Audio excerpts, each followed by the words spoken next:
Husein Ali Rafsanjani, seorang guru muda di Kabupaten Pangandaran, Jawa Barat, viral di media sosial karena curhatannya. Ia mengaku mengundurkan diri dari CPNS karena kena pungli dan sempat tak digaji beberapa bulan. Curhatan PNS guru muda Pangandaran itu dia unggah di akun Instagram dan TikTok miliknya @husein_ar. Husein Ali menceritakan pengalaman dirinya yang diribetkan urusan uang sejak awal pendidikan latihan dasar CPNS Kabupaten Pangandaran.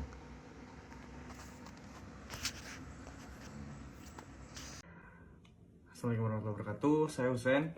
Saya minta maaf kalau memang jadi perhatian banyak orang.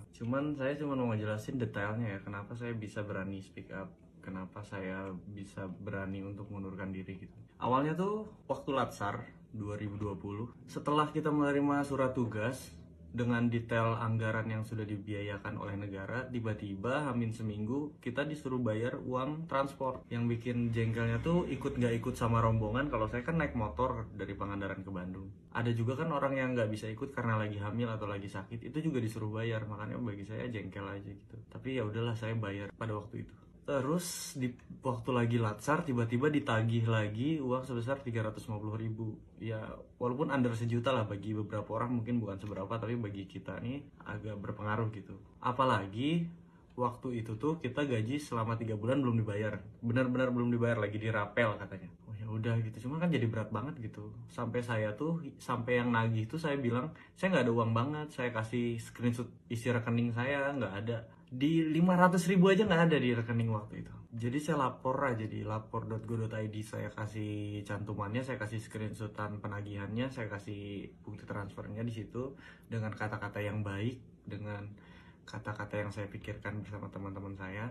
Nggak lama dari laporan saya kirim, tiba-tiba dicari siapa yang lapor, karena banyak yang dituding. Kasihan, saya nggak mau ngerugiin orang, saya ngaku aja bahwa itu saya ngelapor. Dari situ ditelepon untuk menghadap ke kantor BKPSDM Pangandaran di Jalan Parigi. Itu tuh wah, suasananya kayak gimana ya, HP disuruh ditaruh di depan, terus suasana nggak enak lah. Saya dikepung 12 orang, saya di tengah dilingkarin gitu. Terus ditanya-tanya kan kenapa ngelapor. Saya bilang, ya karena saya keberatan, saya nggak bisa bayar uang yang saya nggak tahu ini uang untuk apa, urgensinya apa gitu. Terus mereka beralibi bahwa sebenarnya uangnya ada, cuman direfocusing untuk COVID. Tapi ini maaf ya, kan saya walaupun masih muda nih, saya kan maaf nih sekali, saya kan nggak goblok gitu. Saya gini-gini juga sarjana satu saya teh, nggak bisa.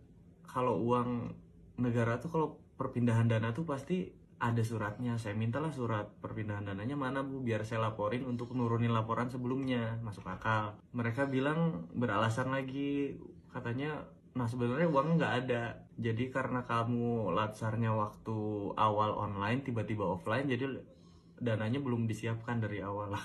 Jadi berbeda sama argumen sebelumnya. Saya nggak akan nyebut nama orangnya ya, karena sampai sekarang saya belum ada dikontak sama pihak Pangandaran. Setelah itu di sidang lah, ada 6 jam kali saya di kantor, di sidang, disuruh nurunin, diancam dipecat. Nah ini diancam dipecat juga lucu sih. Kamu katanya kalau laporan ini nggak diturunkan bisa dipecat karena bisa dianggap merusak nama baik instansi. Saya bilang dengan polosnya, karena saya waktu itu masih umur 24 atau 25 gitu. Saya bilang, ya udah pak, saya minta surat pemecatannya hari ini juga, kata saya. Dari situ bingung aja mereka, jadi bukan ngancem ya, ngomong ke teman CPNS saya di satu sekolah, harusnya diawasin usernya gini, jadi ngerugiin banyak orang. Saya jadi nggak nyaman kan. Sekolah saya didatengin, dicari masalahnya ada apa, padahal baik-baik aja sekolah saya. Jadi saya merasa dirugiin gitu, maksudnya dirugiin, diancamnya ke orang lain. Saya nggak bisa tuh, kalau ngancam ke saya nggak masalah, cuman kalau ngancam ke orang lain itu berat lah bagi saya. Dari situ dipanggil lagi minggu depannya lagi untuk nurunin laporan. Ya udahlah, saya capek karena banyak yang dirugiin. Saya nurunin laporan sampai bulan Maret 2022. Itu tuh ada kasus lagi di instansi itu, katanya ada CPNS yang ngambil uang kas. Tapi kok proses persidangannya nggak kayak saya gitu. Saya di sidang kayak saya tuh koruptor gitu, kayak saya tuh pembunuh gitu. Segitunya lah pokoknya, saya nggak bisa nerangin secara detail ya. Tapi kok yang jelas-jelas ngambil uang kas ini nggak ada sidang kayak saya, nggak ada rame-rame kayak saya. Saya tuh dulu ya, waktu saya ngelamar grup kabupaten itu, kalau Husein nggak nurunin laporan, SK satu kabupaten nggak akan turun. Semua nyerang saya, pasti itu semua nyerang saya, karena mereka nggak tahu masalahnya, cuman taunya kalau Husein nggak nurunin laporan, SK nggak akan turun. Semua nyerang saya pun jadi beban, akhirnya nurunin lah. Di bulan Maret itu, karena ada orang yang ngambil kas itu, saya merasa sakit hati karena kok beda perlakuannya. Dari situ saya cabut ke Bandung. Sampai Bandung setahun saya nunggu surat pemecatan nggak keluar. Ya udah, saya memutuskan untuk mundurkan diri aja. Berat sih, orang tua juga berat. Ibu saya nangis, saya juga bingung harus ngomong apa. Cuman ya mudah-mudahan ada rezeki lain gitu. Saya memohon banget ya untuk pemerintah Pangandaran, udahlah, orang-orang yang kayak gitu jangan dipakai terus gitu. Masa mau kayak gitu terus sih, udah tahun 2023 ini teh. Masa saya harus nyembah-nyembah biar nggak ada lagi kejadian kayak gitu, biar nggak ada lagi orang-orang kayak gitu. Malu atau itu aja sih paling yang bisa saya sampaikan. Terima kasih banyak untuk atensi orang-orang di warganet.